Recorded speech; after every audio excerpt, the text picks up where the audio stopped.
Guys, tanghali na naman siyempre. It's time to make luto-luto na naman si Manay. Simpleng ulam na naman ang aking lulutuin.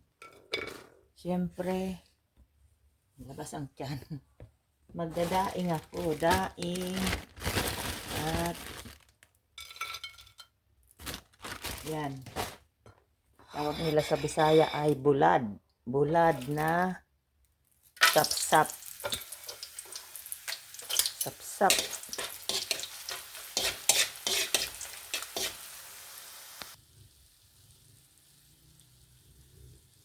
Tuyo naman ng tawag sa Tagalog at Bicol. Ito yung sapsap. Yan. At siyempre samahan natin itong nyulok na daing.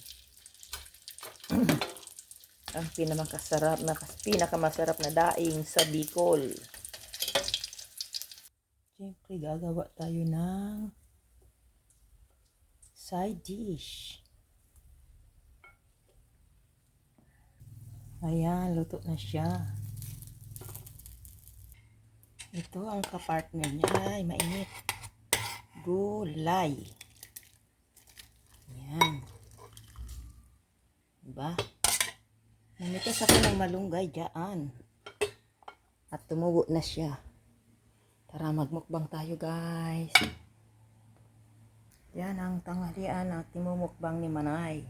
Tara guys, kain na tayo.